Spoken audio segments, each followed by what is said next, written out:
Hello बच्चों, आपकी हिंदी की अध्यापिका रेणु शर्मा पाठ 2 बचपन, जिसकी लेखिका है कृष्णा सोबती, के बारे में बताने जा रही हूँ। बचपन, तो इसमें लेखिका कहती है कि मैं तुम्हें अपने बचपन की ओर ले जाना चाहती हूँ। कहती है हो सकती है मैं तुमसे इतनी ज़्यादा बड़ी हूँ कि आपकी नानी भी हो सकती हूँ, दादी की उम्र की भी हो सकती हूँ, मौसी भी हो सकती हूँ, है ना। तो परिवार में मुझे सब लोग जीजी कहकर पुकारते हैं। कहते इन दिनों मैं कुछ अपने आप को सयाना महसूस करती हूँ। क्यों, ऐसा क्यों कहती है लेखिका? लेखिका कहती है मैं पिछली शताब्दी में पैदा हुई हूँ। ठीक है, शताब्दी मतलब 100 सालों का समूह, राइट। तो कहती मैं पिछली शताब्दी में पैदा हुई हूँ। हो सकता है ये 19वीं शताब्दी में पैदा हुई हो, 19वीं सदी में पैदा हुई हो, है ना। मेरे पहनने ओढ़ने में काफ़ी बदलाव आए हैं। पहले मैं रंग बिरंगे कपड़े पहनती थी, जैसे नीला, जामुनी, ग्रे, चॉकलेटी आदि, पर अब इन्हें गहरे नहीं हल्के रंग पसंद है पहनना।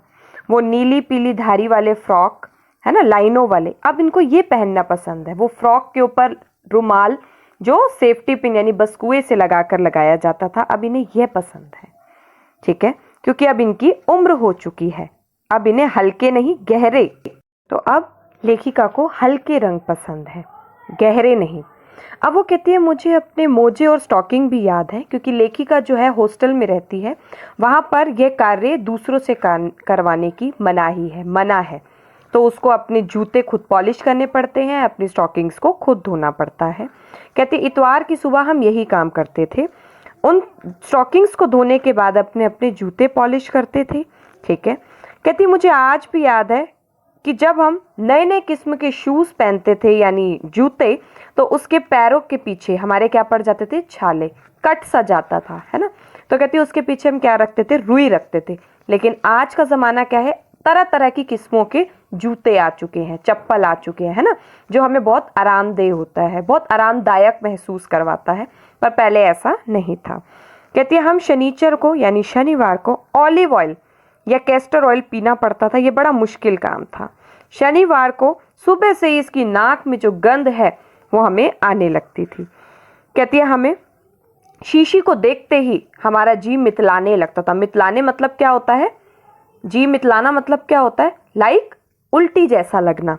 ठीक है, कहती मुझे आज भी लगता है कि अगर हम इसको नहीं पीते तो कुछ ज़्यादा बिगड़ने वाला नहीं था, सेहत हमारी फिर भी ठीक ही रहती। तो कहते हैं मैं तुम्हें बताऊंगी कि हमारे समय और तुम्हारे समय में कौन सी दूरियां आ चुकी हैं, कितनी दूरियां आ चुकी हैं, यहाँ तक कि बचपन की दिलचस्पियां भी बदल गई हैं। ठीक है, जो हम दिल से खाते हैं वो भी अब आज हमारे बदल गए हैं।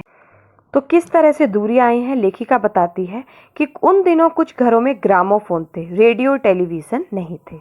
हमारे बचपन में क्या होती थी, कुल्फ़ी, और अब हम उसको क्या बोलते हैं, आइसक्रीम। वह कुल्फ़ी किस में बदल गई है, आइसक्रीम में।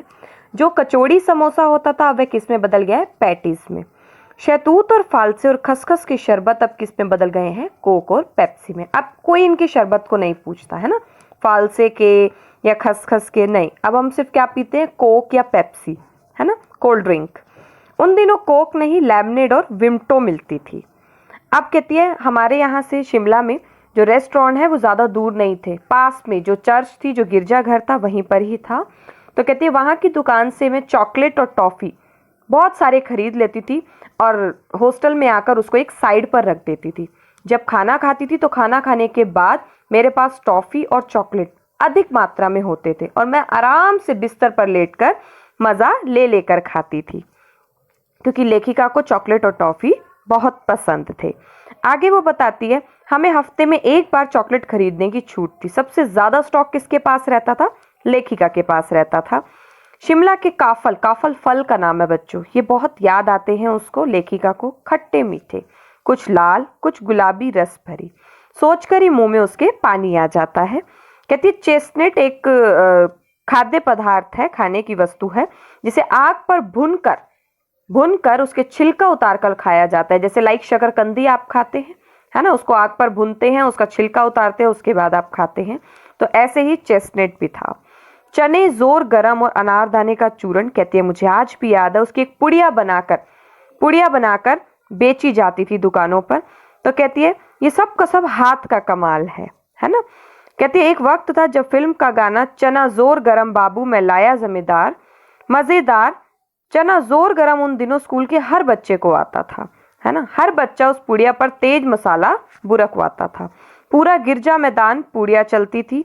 हम किसके ऊपर डाल के खाते थे? ये चनों के ऊपर, वो अनारदाने वाला चूर्ण। कहती है बहुत अच्छा लगता था। छोटेपन में कहती है हमने शिमला की रिज पर बहुत मौज की है, घोड़े की सवारी की है। शिमला के हर बच्चे को यह मौका कभी ना कभी जरूर मिलता है। ठीक है, तो ये अपने बचपन के बारे में बता रही है। तो लेखिका कहती है हम जाने क्यों घोड़ों को कुछ कमतर करके समझते थे, उन पर हंसते थे। ननिहाल के घोड़े बड़े हष्ट-पुष्ट होते थे। उनकी बात कहती है फिर कभी करूंगी। कहती है शाम का नज़ारा बड़ा अद्भुत होता था। रंग बिरंगे गुब्बारे, सामने जाखू का पहाड़, इतना ऊंचा चर्च, चर्च में बजती घंटियां, उनकी गूंज मानो ऐसा लगता था कि उनकी संगीत में प्रभु यीशु स्वयं कुछ कह रहे हों। कहती है आकाश पर जब सूर्यास्त हो रहा था हमारे सामने बड़ा अच्छा लगता था। गुलाबी सुनहरी धारियों वाला नीले आसमान पर फैल रही थी। देखते ही देखते बत्तियां टिमटिमाने लगती हैं। रिज की रौनक और बढ़ जाती है। स्कैंडल पॉइंट की भीड़ से उभरता कोलाहल। सर्वर स्कैंडल पॉइंट के ठीक सामने उन दिनों एक दुकान होती थी जहां पर शिमला और कालका ट्रेन का मॉडल बना हुआ था। ठीक है, जैसे आप जाते होंगे कुछ मेट्रो स्टेशन पर तो वहां पर पूरे का पूरा मेट्रो का पूरी मेट्रो ट्रेन का एक मॉडल बना हुआ होता है ना। मेट्रो स्टेशन का पूरा मॉडल बना होता है। तो वहां पर भी स्कैंडल पॉइंट के सामने एक दुकान थी जहां शिमला और कालका ट्रेन का मॉडल बना हुआ था। छोटे छोटे डिब्बों वाली ट्रेन। पिछली सदी में तेज रफ्तार वाली गाड़ी वही थी, यानी ट्रेन। क्योंकि कभी कभी जब हमें हवाई जहाज देखने को मिलते थे तो ऐसा लगता था आकाश में मानो कोई भारी भरकम पक्षी उड़ रहा है पंख फैलाकर। लेकिन जैसे ही हम उसको छत पर देखने जाते उसकी स्पीड इतनी तेज होती थी कि वो एकदम से हमें दिखना बंद हो जाता था। आगे कहती है शुरू में चश्मा लगाना कहती मुझे बड़ा अजीब लगता था। कहती है जबकि ये मेरी ही कुछ तकलीफों से हुआ था। क्यों? आंख में उसकी कुछ तकलीफ थी जिसके कारण से वह डॉक्टर के पास गई तो डॉक्टर ने बोला कि आपको चश्मा लगेगा। कहती है इसका मुख्य कारण मैं ही हूं। क्यों?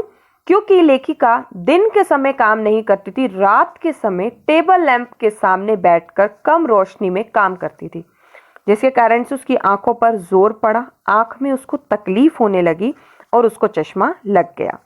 अब शुरू में चश्मा लगाना उसको बड़ा अजीब लगता था, अटपटा लगता था। लेकिन इस उम्र में ऐनक दूध पिया करो, डॉक्टर ने कहा। मैं डॉक्टर साहिब का कहा दोहरा देती, कुछ देर पहनोगी तो ऐनक उतर जाएगी। क्योंकि क्या होता है बच्चों, जब कम नंबर का चश्मा होता है तो वो रेगुलर पहनने से उतर जाता है।